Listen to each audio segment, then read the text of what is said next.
pull the trigger.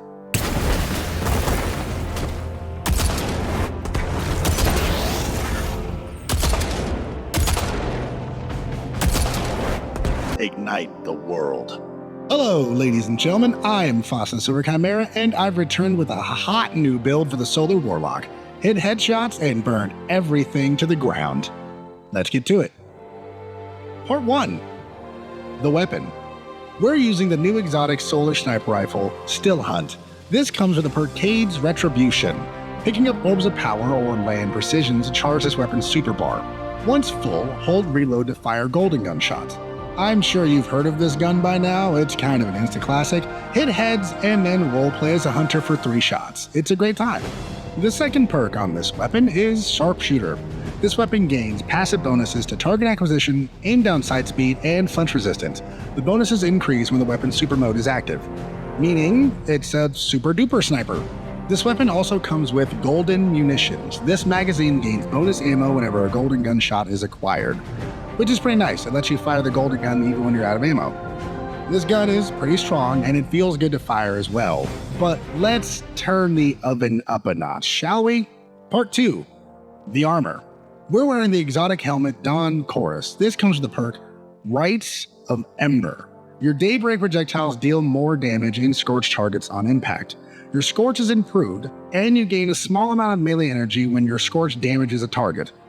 This is a popular choice and for good reason, and that increase to scorch damage will come in very handy. Part 3. Class and mods. We're on Dawnblade, and for the super, I'd recommend the new Song of Flame because it's very strong, and when it's active, it makes kinetic weapons apply Scorch, which is useful for the build. For our melee, I'd recommend Celestial Fire because it has more range than the Snap, and for the grenade, I'd recommend the Solar Grenade because it's fun. For our aspects, first up is Hellion. Activate your class ability to summon a solar mortar that lobs flaming projectiles at distant targets. Targets damaged by the mortar are scorched. This helps put more scorch on the battlefield and fits into us playing at a range. Next up is Touch of Flame. Your solar grenades have a longer duration and periodically emit blobs of lava around its perimeter. This lets our grenade become that much more deadly, and it helps lock down an area. Moving to the fragments, first up is Ember of Ashes, who apply more scorch stats to targets. This helps us get more ignitions. Next up is Ember of Eruption. Your solar ignitions have an increased area effect, plus 10 strength. Since we're making more ignitions, let's make them bigger. Next, Ember of Char. Your solar ignitions spread scorch to affected targets, plus 10 to discipline.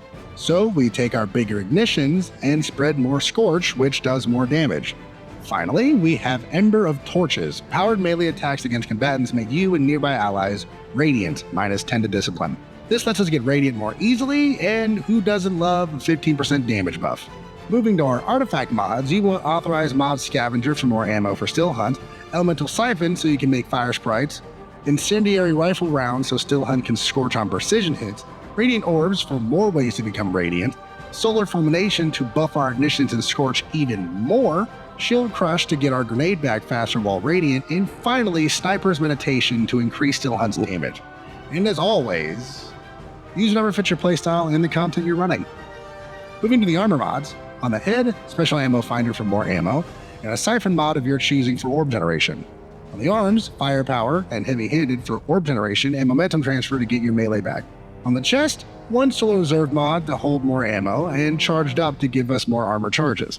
On the legs, one Solar Surge mod for more damage, Recuperation to get more health on orb pickup, and Solar Scavenger to pick up more ammo from a brick. However, if you want to do more Surge mods, you can. Finally, on the class item, Tide Annihilation to increase the duration of the buff, and 2 powerful attraction mods to slurp up orbs from a distance. With all these pieces together, you get a build that hits hard and clears rooms from a distance. Still Hunt hits like a truck, and with every ignition, you spread incredibly deadly scorch that leads to more ignitions. It's a great time. But now I have to talk about the most important part of any Destiny build. Part 4. The fashion. This is the outfit, and as always, I dig it. I had to use the ornament for Dawn Chorus because it changes it from one of the ugliest exotics in the game to one of the coolest in my opinion. Once I had the ornament, I had to match the style. So I used the Lightkin robes to give it some floof, fill out the space. Then I used the Groovadelic shader to represent the fire as hotter. It's a potent blue flame. I think this looks tribal and powerful. Kind of like the build if you think about it. Henceforth, this build will be known as Dawn's Hunt. As the sun rises, you take aim. Take a deep breath. Find your target. And let the hunt begin. So, that's the build. Tell me your thoughts. Do you like the build? Do you like the outfit? Do you have any suggestions? Talk to me in the comment section below. If you don't know what to say, how about let the hunt begin? That feels right. If you want to see more of my builds, I have a playlist right here. And if you want some lore to pass the time or fall asleep to, I have a playlist right here. Feel free to check those out. Shout out to all the new subscribers. Welcome, and I hope you enjoy your stay. If you do me a favor and burn the subscribe button's house down, that would be amazing. Thank you. I am Fasa the Silver Chimera. Have a joyous day despite the world trying to bring you down. And I'll see all of you beautiful monsters next time.